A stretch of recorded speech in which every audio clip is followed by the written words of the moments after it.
càng sớm nay nang hẹn đôi rồi rồi akan hôn đồ nang pha dù gì chú hai thế neo càng hôn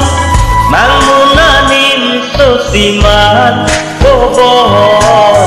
ne sing asi tu nang phan pa tu rong lên nàng nê càng hôn chỉ ni chỉ cô son càng hôn nê sinh chẳng ghê ôm nê phan nê tê càng xì nàng lô cô bon cà phê cà nô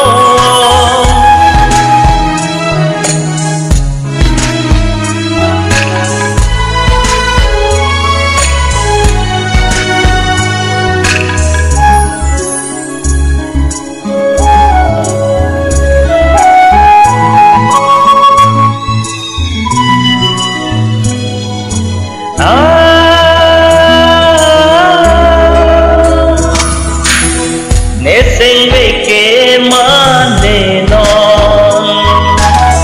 làng rồi làng bên tí ở son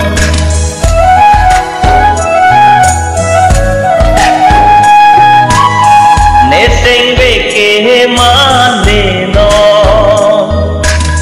làng rồi làng bên tí ở son dù gì làm ta bom phát về nè sinh non nam pi amira son ne ma chok de lo bon sing kang sam nai nang hen lo joy joy akan hon do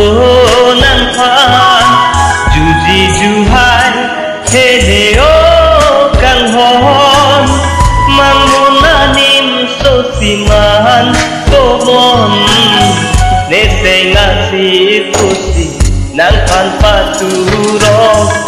le nang ne càng hon chi ni chi cô son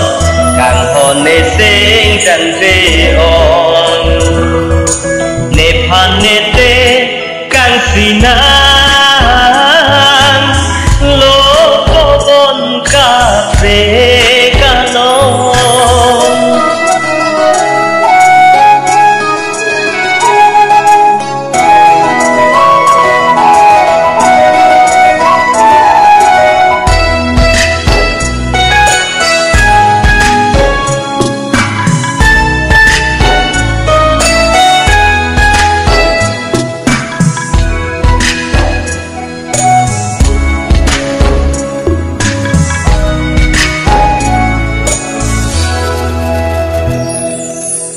nang phan sinh thế si đồ bom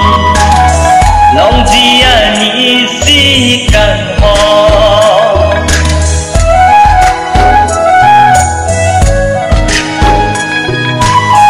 son si ne sen che parom nang ne ti ni ti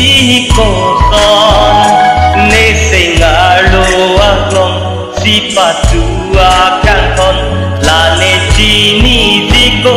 son la ne kan hon sing kang sam nai nang hen do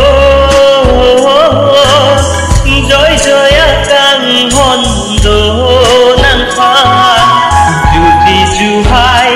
he ne o kan hon mang mun anim so si man ko bon ne sing asi pusi nang phan pa tu rong le neng ne càng hon chi ni chi ko son càng hon ne sing chan de on ne Epanete